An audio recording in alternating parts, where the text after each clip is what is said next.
Hey everyone, welcome to Logan's Mosh Pit. Glad to have you here. Do me a favor and please subscribe if you haven't already. Also consider joining my Patreon page for some cool perks. I'll leave a link in the description. Listen up, because it's time for a new episode of Rock and Read. Today you will get to hear Chapter 8 of Runnin With The Devil, written by Van Halen's manager, Noel Monk. Chapter 8 is called Van Halen II. Let's see what Mr. Monk has to say. The machinery of stardom requires vast amounts of fuel in order to operate at peak efficiency. When it came to the music industry in the late 1970s, that fuel was a potent mix consisting of equal parts product, promotion, and performance. There was no rest for the weary. A band on the rise was an immensely valuable commodity from which every ounce of revenue was extracted at the quickest possible rate.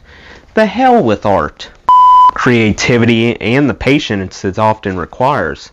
Once an act distanced itself from the slag heap of mediocrity, there was pressure to work harder, faster, and smarter.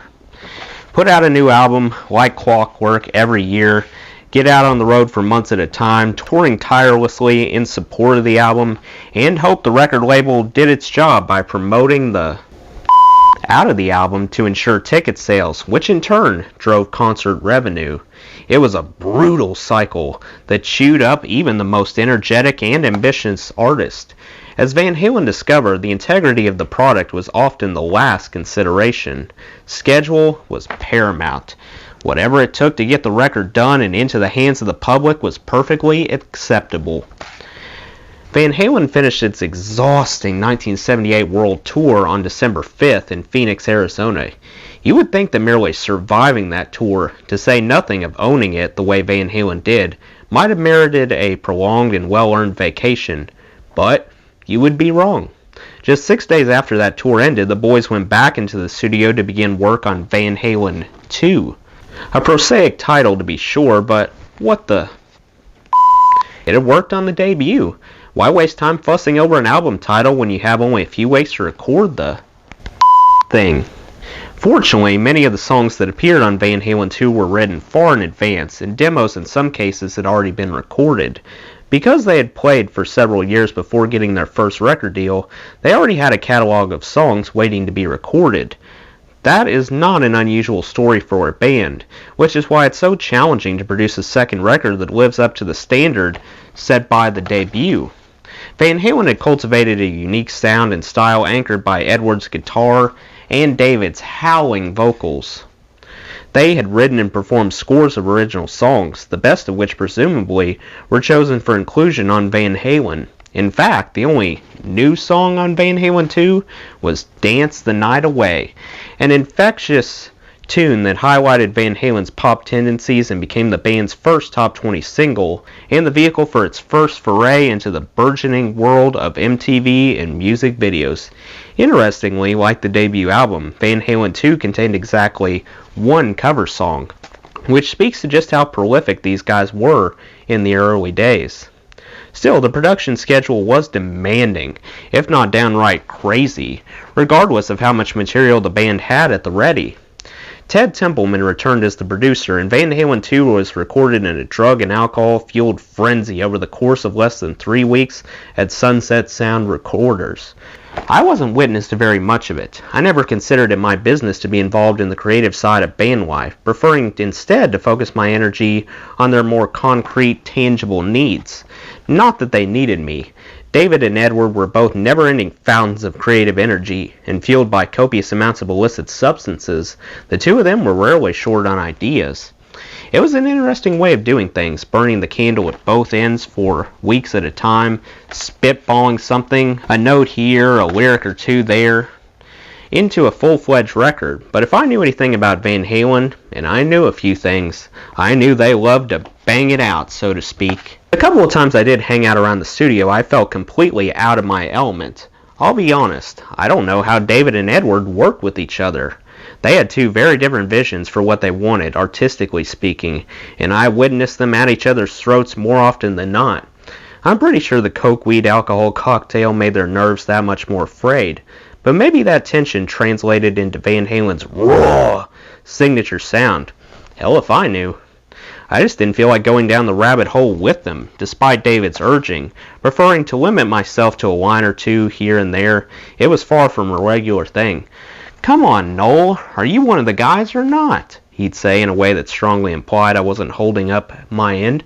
"Sure, David, I'm one of the guys," I'd say, placating him. "Then have a line. It's not going to kill you." And it didn't. It did, however, make me needlessly agitated by the time I left the studio and headed home. Come to think of it, maybe that wasn't the coke. By January, the album was in the can, and I was the new manager of Van Halen. In the beginning, we had no money.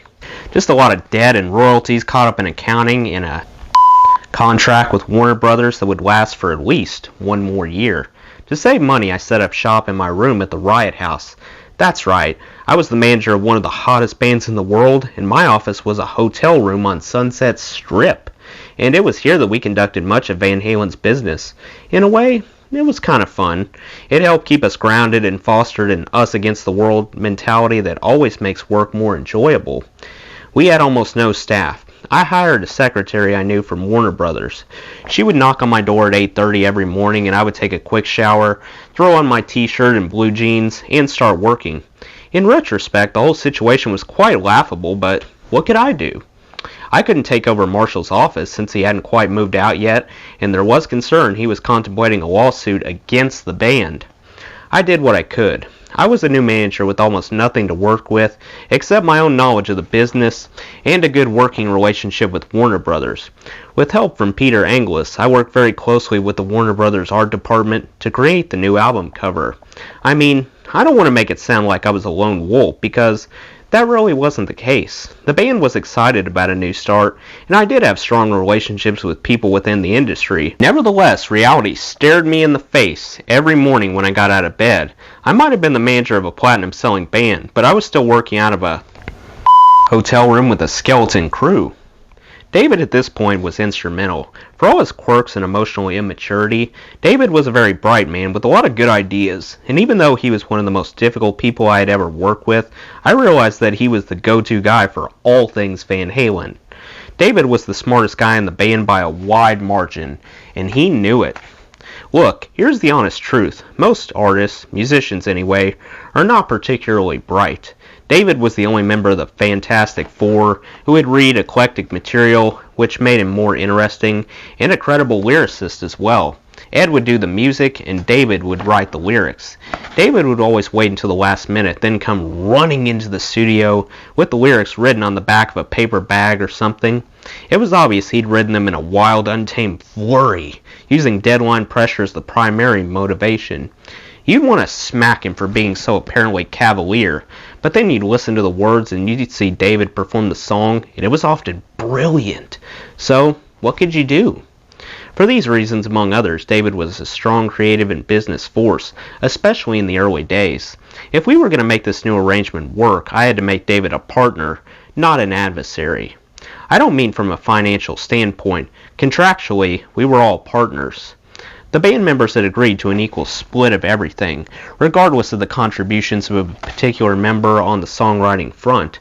It's not unusual for a band member to get a greater share of royalties or publishing revenue if he was the sole author of the song. But many bands in the nascent stage decide that friendship and egalitarianism are more important than quibbling over money. One for all for one. This arrangement often works well in the beginning, and then not so well if one or more band members achieves a greater level of stardom or takes a dominant role in songwriting, as would eventually be the case with Van Halen. For now, though, the pie was split into equal pieces, and my take was 20%. There was just one catch. For most of that first year, I worked without a contract, and when we finally did put something in place in the fall of '79, I had only a 30-day contract. We did this with the understanding that we would negotiate something more permanent down the road. But it never happened. I worked as the manager for Van Halen for 6 years, and the entire time I was on a month-to-month contract. What did this mean? Well, a couple things. It meant while the terms of the actual contract were fine as far as compensation, I had absolutely no job security. The band could terminate me at any time, and for almost any reason, with only 30 days' notice. I would be owed nothing from the band's revenue beyond the day I was let go. More typical for a manager is a multi-year deal. I never got anything like that. I've beaten myself up enough times over the years about that contract. I still feel like it was forced on me by the band and Barry, who at the time was Van Halen's attorney, during a meeting in his office. Maybe he wanted to prove to the band that he could be a tough mother. Or maybe the band wanted to protect itself better this time around. But Barry pulled out a contract that was far more onerous than the one that Marshall Burrell had worked under and asked me to sign it. I was still relatively young and hungry, and I had never been a manager. Still, I wasn't an idiot. I knew this was a bad contract. I was wary of a 30-day deal, and I said so, but Barry pushed it and the guys went along. Honestly, I wasn't that worried about it. I was too excited about managing this fantastic band that I just wanted to keep working. Well, I viewed Barry as an untrustworthy. I liked the guys in the band and felt they would do right by me. I'd figured I'd wait a little while and renegotiate the terms and get a fair deal. It never happened. I asked numerous times over the years, and each time the request was nudged aside or ignored, and I grew to live with the idea that I would never have any sort of job security. It was never much of an issue, until, of course, it was. In March of '79, a few weeks before the release of Van Halen II, I got a call from the promotions department at Warner Brothers informing me that a meeting had been scheduled with executives at Billboard magazine. Billboard was the most powerful and influential music trade publication, largely because of its ranking of singles and albums, was considered the definitive measure of a record's success or failure. The entire process for determining these rankings was something of a mystery, but the weight that the brand carried was indisputable. I knew a few people at Billboard because I had done production work for some shows sponsored by them in the early 1970s, so I was pretty comfortable taking this meeting. I wasn't sure what it was about, but figured it had something to do with Van Halen's new album.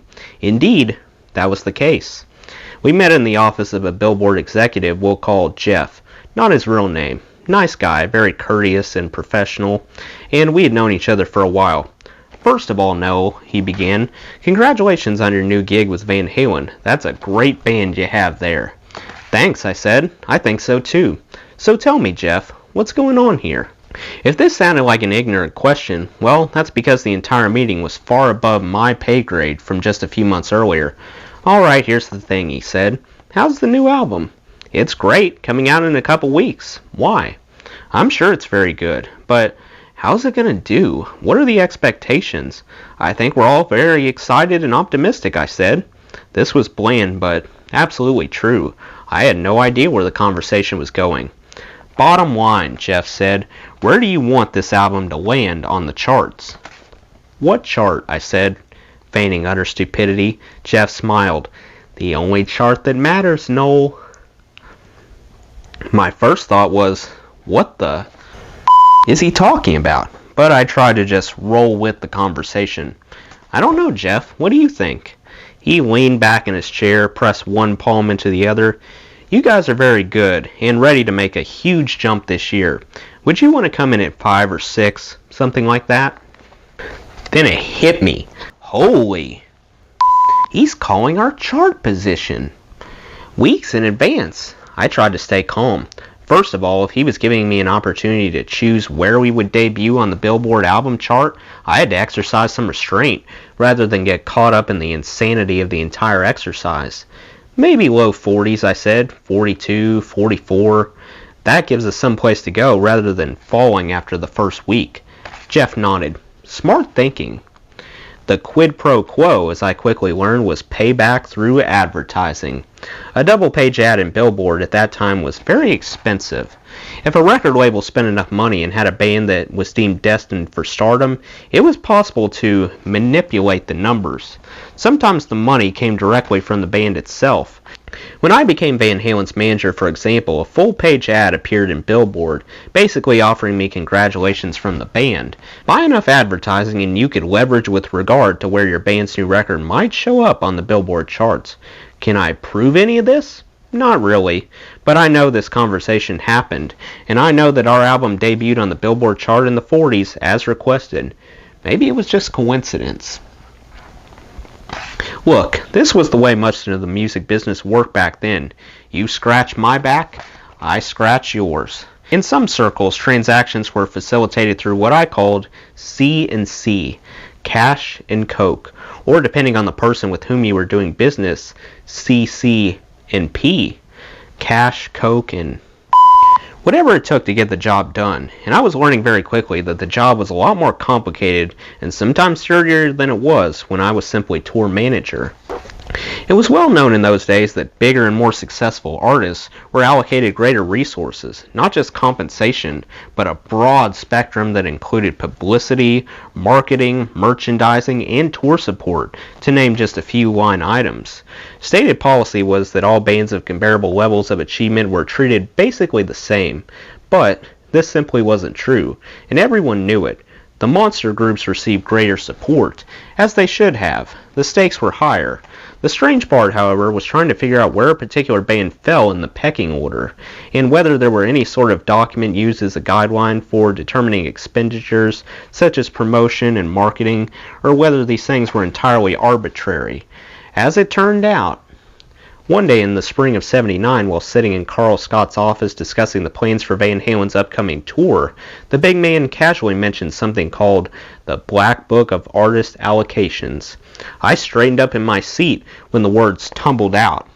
Carl, sensing he had let slip something intended to remain private, quickly tried to change the subject, but I pressed him for more information.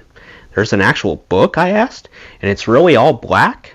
"Nothing you need to be concerned with," Carl said. "Don't worry about it." When I asked to see it, Carl refused. I asked again. He would not budge, and I didn't have the strength to move the big man, metaphorically or literally. Since I had no desire to offend or anger Carl, I let it go. However, I left his office that day with a burning desire to get my hands on a copy of the Black Book. Back at my office, I scoured the personal roster in search of an unwitting accomplice for my mission of stealth. I found her in the person of an assistant to one of the Warner VIPs. She was a very sweet and attractive young lady, but I wasn't interested in a serious or long-term relationship. It may not sound like the noblest gesture, but frankly, I was interested in only one thing, and it wasn't the usual pot of gold men seek at the end of the dating rainbow. What I wanted from her was a copy of the Big Black Book. By the end, I think she knew what I was after, and was both relieved and offended that it wasn't what she had thought it was. After a few weeks and an investment of several $100s in lunch and dinner tabs, I held in my possession the holy grail of management information. As I cracked it open, my heart began to beat faster. My palms were sweating.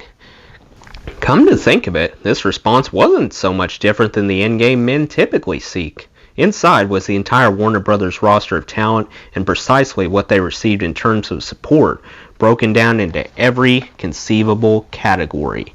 It was fascinating reading that kept me busy for days. As I suspected, the pie was cut into innumerable slices, and they weren't even close to being of equal size.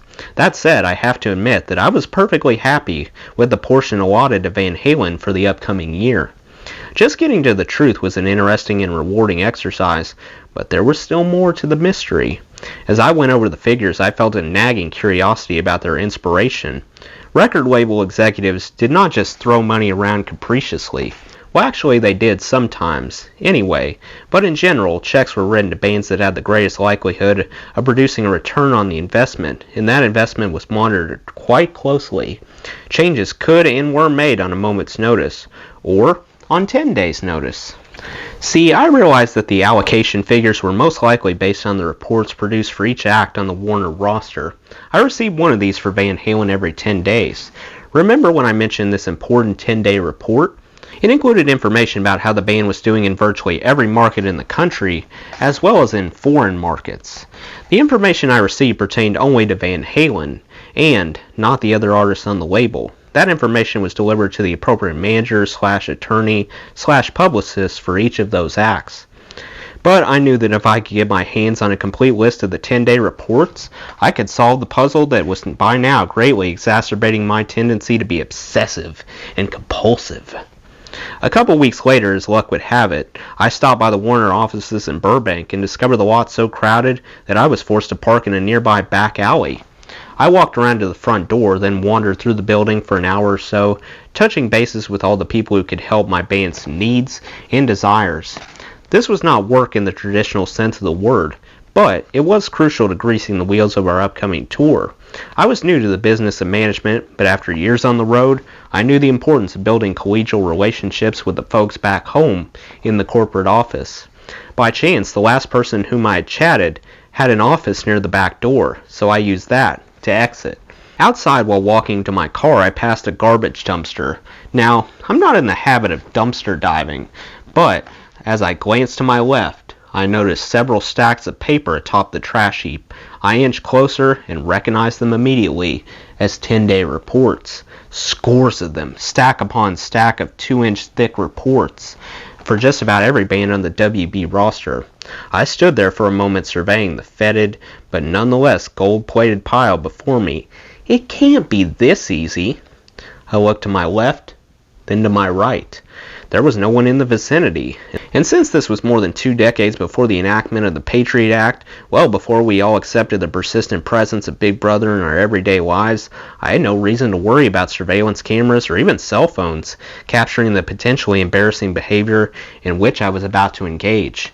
As for legality, well, garbage is garbage and in the public domain.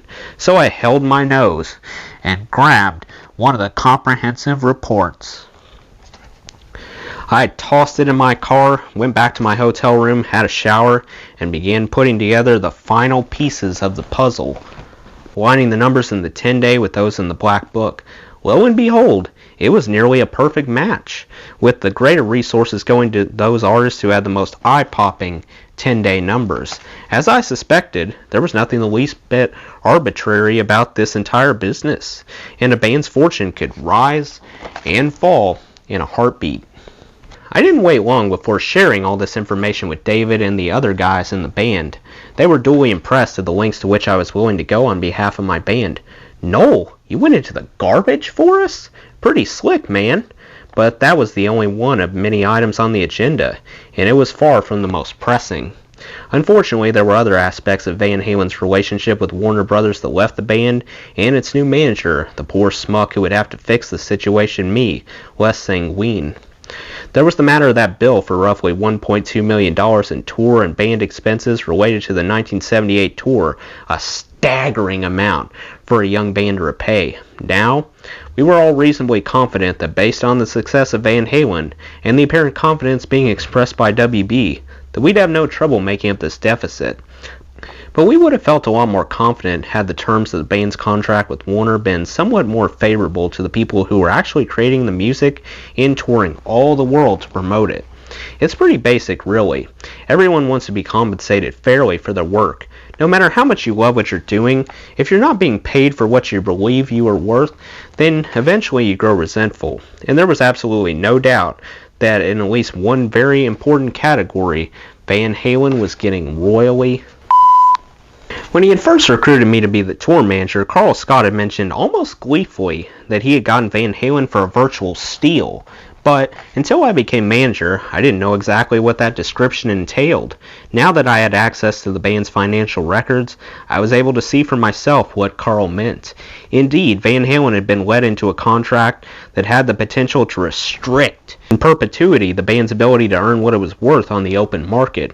Granted, one could argue that weighing carefully the potential for such distinctions is part and parcel of the negotiating process. Like many young artists, musicians often get screwed on the first contract, and that was certainly the case with Van Halen. What made the deal particularly odious was the probability of that deal remaining in effect for many years to come. I'll try not to bore you with too many of the details, but a few numbers will graphically and concisely illustrate the point. In 1977, Van Halen, as a young and naive band, had been steered into a contract that would pay them a royalty rate of approximately 7.5 points. Now, points do not translate specifically to a percentage, because the record business is enormously complicated. Suffice it to say that Van Halen earned less than $1 in royalties for every copy of Van Halen sold. This was a bad deal by any reasonable measure. But it sometimes happens to a new band on its first contract. What made it worse was the fact that it covered 2 records, with an option for Warner Brothers to extend the contract for another 2 records. When that deal ended, the same option would apply. In other words, Warner Brothers could own Van Halen for the life of the band, at a royalty rate befitting, well, no one actually, but certainly not one of the biggest bands in the world. And there was absolutely nothing that could be done about it. When I called the band together and explained all this to them in very precise terms, including the painful truth that if they were free to negotiate a new contract, they would probably be worth nearly twice as much money as they stood to receive from Warner, the boys were predictably pissed off. It was painful to see the band's response. It was almost like they grew up overnight, expressing not just anger, but the sort of hurt that can only come when one is new to the business, before scar tissue from repeated slashings has a chance to build up. "How could they do this to us?" Alex said in what struck me as one of the last innocent statements I would ever hear from him. I looked at Al. I looked at his brother. Their faces bore the exact same expression, a mixture of bewilderment and pain. The naiveness was impressive. They were like children suddenly discovering that Santa Claus wasn't real. I felt bad for them. But I also felt that it was necessary for them to shed, once and for all, the cloak of innocence. It was all well and good to get into the music business as a means to chase girls and drugs, but there comes a point in the career of every successful band when it is no longer advisable or even acceptable to ignore the business end of the business, or to trust someone else to do it for you. "How could they do that to you?" I repeated back to Alex. He nodded. "Yeah, really." "Al, how could they not do it to you? It's all part of the game, and you guys have to start playing a little more seriously." I wanted them to not just be more attentive, but tougher. I had a plan for getting Van Halen out of its contract, and while on the face of things it might have seemed overly optimistic, it was really our only chance for success. Rather than trying to break an ironclad contract, which would cost a ton of money in legal fees, we would take a quieter and more surreptitious tack. We would get Warner Brothers to drop the option. How exactly are we going to do that, Noel? By throwing a ton of sand in their eyes. Meaning what exactly? I was making this up as I went along, but the gist of the tactic was that from now until the option was set to expire in the fall, I would devote a large chunk of my managerial time to pestering Warner Brothers for items large and small. And I would enlist the services of our attorney and accountant in this effort. It was all a desperate and elaborate smokescreen designed to make Warner Brothers forget about the option of its contract with Van Halen. There was no way to win this battle in a courtroom. The only chance we had was to play a sneakier game. If Warner and its lawyers simply missed the option date because they weren't paying close enough attention, then Van Halen would be out of its contract and free to negotiate a new deal. "We'll throw all kinds of questions at them," I explained. "We'll ask them for an accounting on everything, and we'll ask for more support than they ever imagined. We'll make them want to avoid answering the phone when we call. I know this record company well enough to know that this could work. I mean, it's highly improbable, but it's not impossible. If we throw enough sand in their eyes, they'll get distracted and miss the deadline for extending the option." I shrugged. It's worth a shot. It was, in fact, the only shot. Well, that's the end of Chapter 8. Let me know what you thought of Chapter 8 in the comments below. Before I go, I want to give a special shout out to my supporters on Patreon, Matt and Stacy from Canada. That does it for today's video, guys. I hope you enjoyed. Make sure to like, comment, and subscribe if you haven't already. I really appreciate the support. I'll see you next time. Till then, rock on.